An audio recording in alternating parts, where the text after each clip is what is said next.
Planning a wedding and feeling overwhelmed? Simply Eloped makes it easy. With over 1,400 elopements and vow renewals planned and 37 stunning U.S. destinations, our planners have you covered. Our all-inclusive packages connect you with over 700 top-tier vendors, cutting stress, cost, and complexity.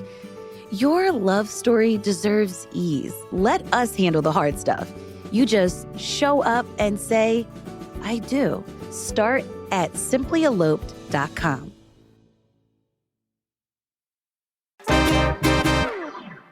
There's something special about West Philly, especially along Baltimore Avenue. It's home to several neighborhoods like Spruce Hill and Cedar Park, and beloved coffee shops, bars, restaurants, and bookstores. But some things are definitely different these days, like all the vacancies. Freelance writer Jen Kinney points out storefronts staying empty longer and vape shops replacing neighborhood favorites. It's Monday, November 17th. I'm Trinaina Ray, and what's been happening to Baltimore Avenue?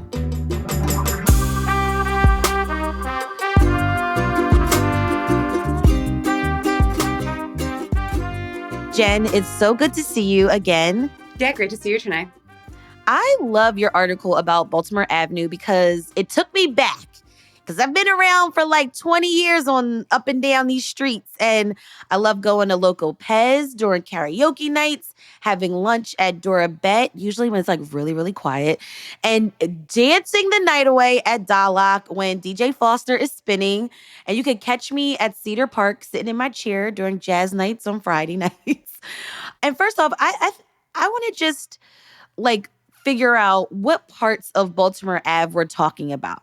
What's the borders? Are we talking like Clark Park to 52nd Street? Yeah, I was really looking at around 40th to 52nd Street in this article.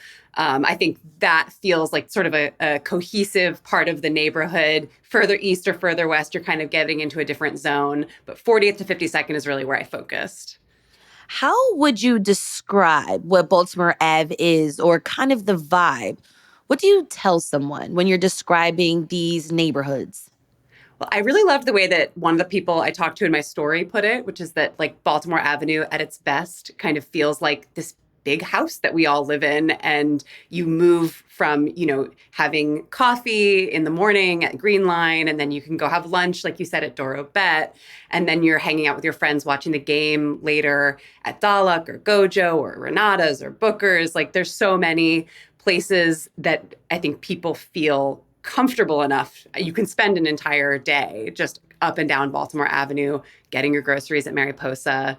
So yeah, when I describe Baltimore, I thought that was a great way of describing it. It's a place that feels homey, local. Like we don't have a lot of chains on Baltimore Avenue. We don't have big box stores.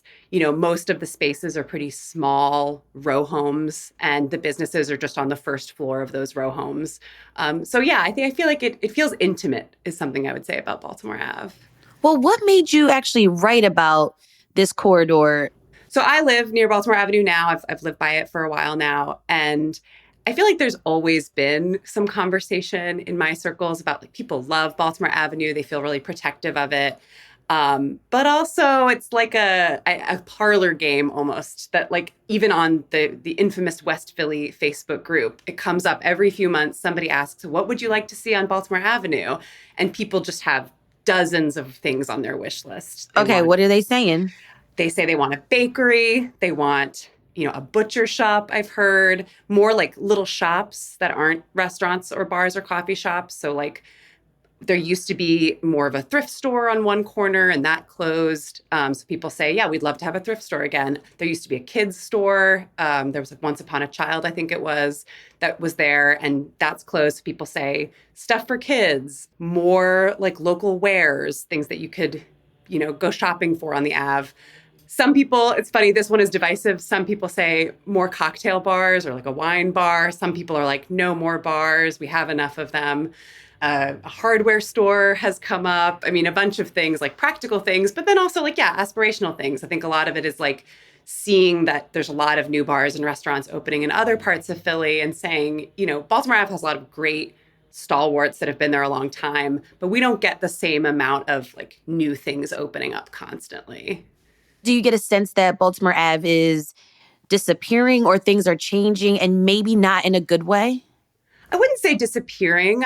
I do think that something changed in the discourse this summer, and that's what made me want to write this article. That like what had been sort of a steady drip over the years of like little complaints that I was hearing about Baltimore Avenue felt like it just the volume went way up this summer. And I think that was partially because of the two stores that I wrote about in my article. You know, there had been a Jinxed vintage store that closed, and that became a bin store. And then there was a sit-down restaurant, Axum, and that closed and became like a counter service chicken place.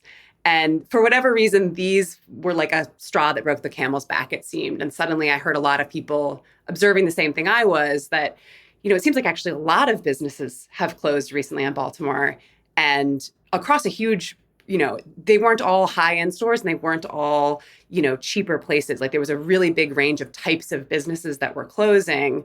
And it just prompted the question, you know, why is this, are they all closing for the same reasons, or is there a lot of factors going on here? And you also ask, why can't Baltimore Ave have nice things? Yeah, this was the thing that I feel like people were, you know, kind of guiltily saying and bringing up. Like people like they want this, you know, a nicer cocktail party to go after work, but they feel kind of bad saying it because we do have a lot of bars. We have a lot of great places. Like you can go get a drink at Booker's, you can go to Renata's, you can go to all of the various Ethiopian bars, and they're all great. But there's not that same sense of like excitement, I think, and like a place to go on a special occasion, maybe. It feels like that's something we haven't gotten in a couple of years. Well, there is Vietnam Cafe, which is like kind of off of Baltimore Ave. That's true. And Vietnam Cafe is great. My worry in writing this is I didn't want to suggest that we don't have all kinds of lovely spots. But a lot of them have been around for a while at this point. And I think part of the question was just, you know, why not, you know, why like when Axum closed, another sit down restaurant didn't move into that space. Well, who controls all of this? Like, who controls the temperature of these blocks, or who controls like which businesses open up? That's the thing. I mean, that's what I ended up finding in talking to a bunch of people was, you know, there's not sort of any top-down control over this. You know, I spoke to someone in Gautier's office and Jamie Gautier's office, and, you know, he said they're definitely observing this trend, but, you know, they're not approving or disapproving which businesses come in. The University City District, you know, they will advise businesses who want to open, but they're not controlling that property. And I think this is a difference when you look at other commercial corridors in the city. Like when I would talk to people who were just wondering the same questions I was, sometimes they would say, well, like you look at Passyunk Avenue or you look at Frankfurt Avenue and you wonder why Baltimore hasn't had anything near the same type of change that they have. And in the case of Passyunk, you know, there is a redevelopment corporation that pushed a lot of the development that happened there. In Frankfurt, it was more from like private developers who were buying up a lot of property and developing it. Baltimore Avenue is mostly small landlords. It's not primarily owned by any one person. And while there are lots of sort of advisory groups and places that are you know, Spruce Hill Community Association, Cedar Park Community Association, there's not one entity that's making these choices. Are those neighborhood groups maybe talking about creating something like what you're talking about that happens on Passyunk Avenue, what happens over on Frankfurt Ave? Not in those terms, seemingly, but they are aware of something shifting. You know, I spoke to the Spruce Hill Community Association, and they had actually done a survey that I cited in my article where they asked people, like, what do you want to see on Baltimore Avenue and what do you not want to see? And the results of that I found really fascinating. And they're definitely listening to people and trying to figure out what to do. But I don't think there's discussions of, you know, and I don't think that people in West Philadelphia would like a top-down solution necessarily. I think that people like the feeling of this is a local space. It's a bunch of individual local small business owners. It's not being pushed by, you know, one big developer. It kind of gives me the feel of maybe like a South Street where it's kind of more organically curated in some ways. Yes. But we've got more on this convo about Baltimore Avenue after the break.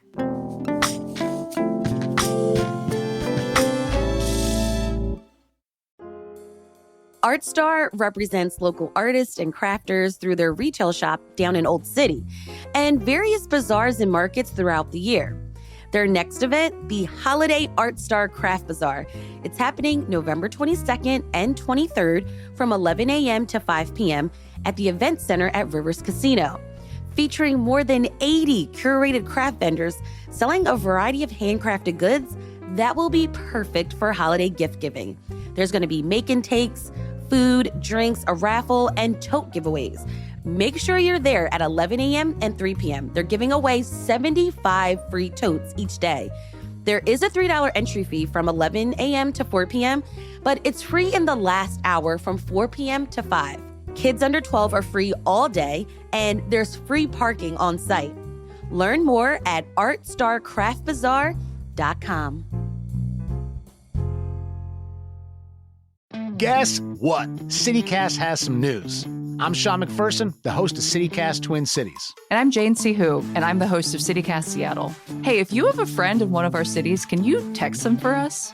Yeah, something, simple like, hey, how's that rash doing? And do you listen to podcasts? Because I have one you're definitely going to like. After that, tell them that CityCast has helped you become more informed, more involved, and more connected to your amazing city. We're going to help that person you know in Seattle who's been trying to make friends. And we're also going to do that for that guy you only kind of knew in college who moved back to the Twin Cities after graduation. Don't we all have that guy? Yeah, and usually that guy is named Todd. So did you text them yet? Jane, let's just wait a minute. We don't want to rush anybody. We'll do a little small talk. How's everything going in Seattle? Beautiful, beautiful. Fall leaves popping. How about Twin Cities? Today, beautiful and sunshiny in St. Paul. Okay, Jane, I bet they are done texting by now, and I just want to remind them, hey, you, please tell that friend to subscribe to CityCast Twin Cities or Seattle, wherever you get your podcasts. Or if you don't want to text them and you're really just on Instagram sending them DMs all the time with like funny videos, send them a DM of our latest videos. You can find us at CityCast Twin Cities or CityCast Seattle on Instagram. Thanks. Jen, how has Baltimore Ave changed over the years? And I'm thinking like the community demographics, the business demographics. Baltimore Avenue, as all of West Philly, has seen a lot of change over the years. And, Penn has been a big part of that often gets discussed, that like Penn began to encourage faculty to move into the West Philly neighborhoods. We're kind of underwriting mortgages. And so, incomes have gone up in the neighborhood. Housing prices have gone up. And that has spurred concern, obviously, about displacement, especially of Black Philadelphians who were the majority in this neighborhood until, these gentrifying processes started happening. So there has been definitely, housing prices have definitely gone up. But at the same time, more and more businesses have opened. Like in the 10 years that I've been coming to Baltimore Avenue, like there were far fewer when I first started coming here, and a lot more have been opening. I think one person I spoke to for the article said, like, there was this trajectory, it seemed like, pre-pandemic, where a lot of new businesses were opening up. And then in 2020, that kind of stalled and changed in ways that took a little time for us to see the effects of. So gentrification, it's been a threat to communities throughout all of Philly, pushing out longtime residents out that, they can't afford the rent or they can't keep up with their homes. And then there's new residents. But there's plenty of neighborhoods that are gentrifying throughout the city. Why have stores on Baltimore Avenue disappeared? Like that secondhand shop Jinx.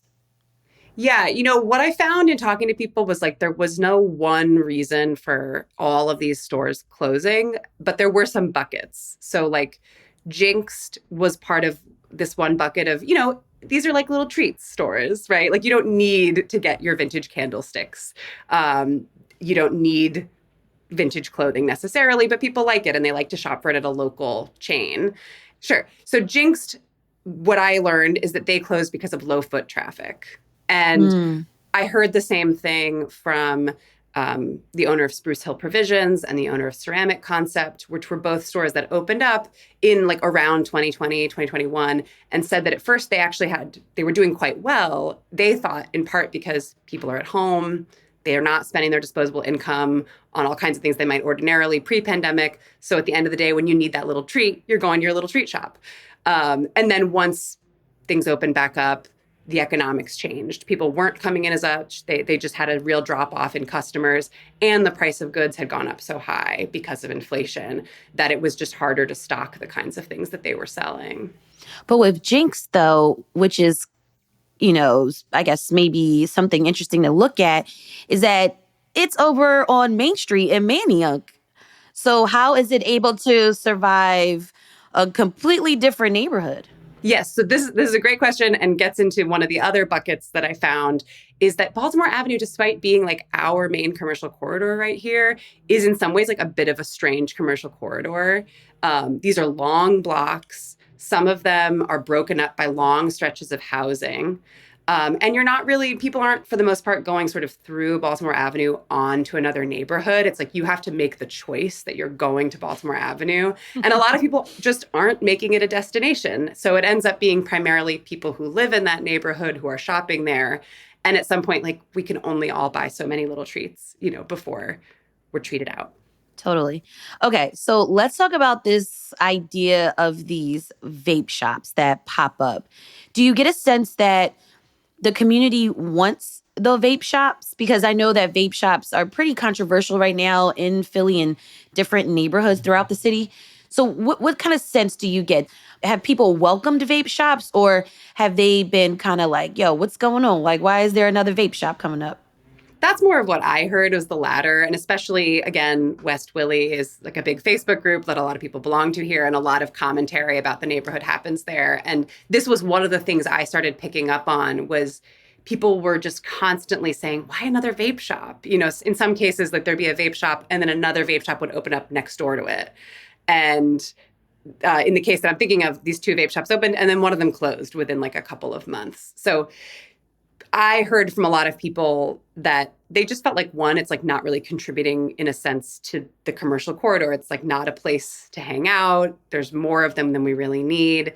And then also I heard people kind of questioning the value of that kind of place in general. I quoted someone saying, like, if we had this many stores that only sold cigarettes, I think we'd think that was a problem. From what you told me and what you wrote about, the community is very active, it sounds like. It sounds like the community is not afraid to voice their opinions and talk about how they feel.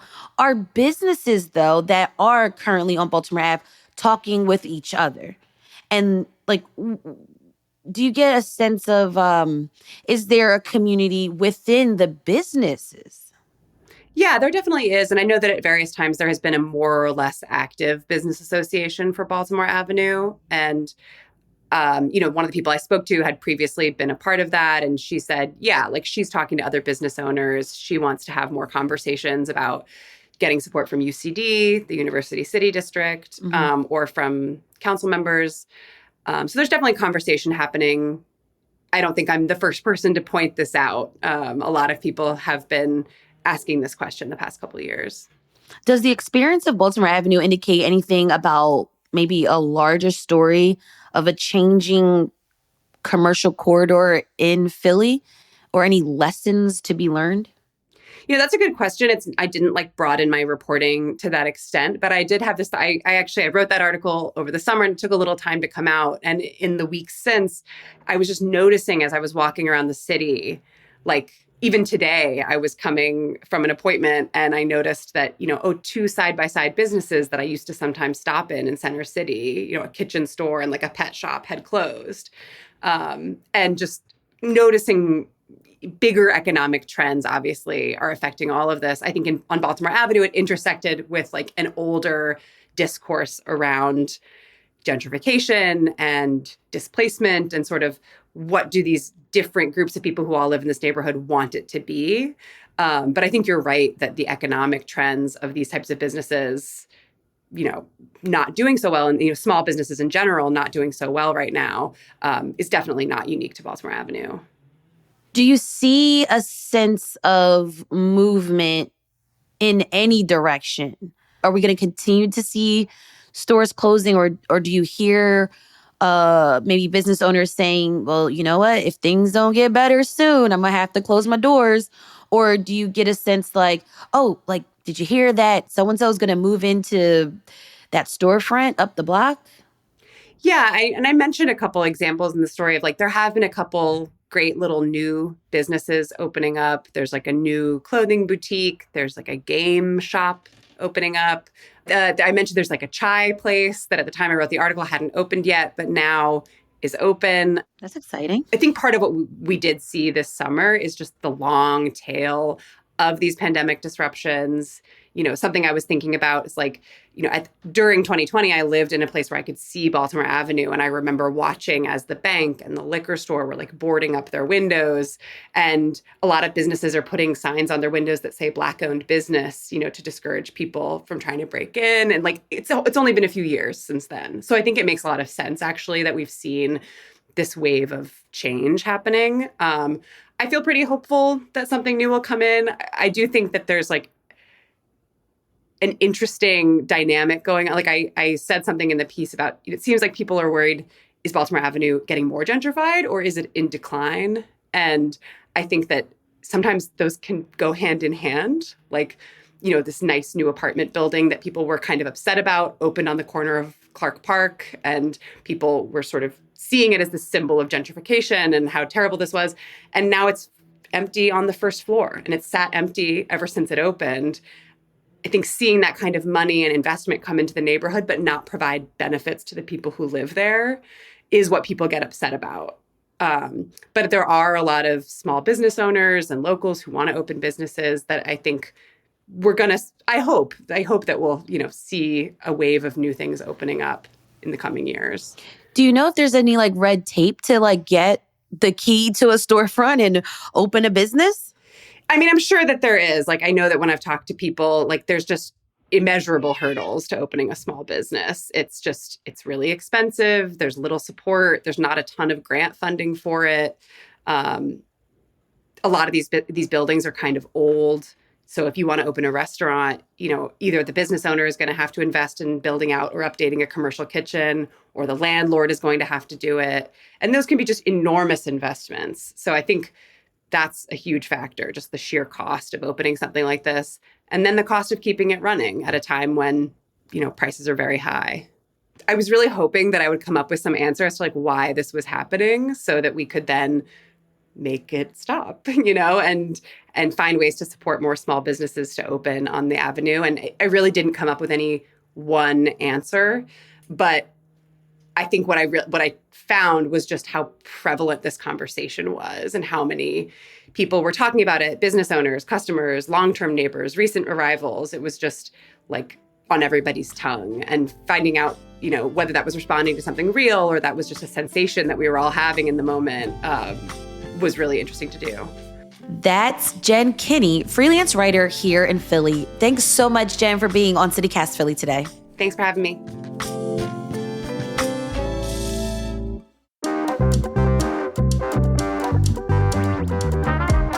If you enjoyed this episode about Baltimore Avenue, make sure you share this with someone who lives in the neighborhood. Also, rate the show, leave us a review, and hit that subscribe button. Be sure to sign up for our morning newsletter, Hey Philly, to learn more about what else Philly is talking about. And don't forget, you can support the show and get great perks by becoming a CityCast Philly neighbor at membership.citycast.fm. We'll be back tomorrow morning with more news from around the city. Bye.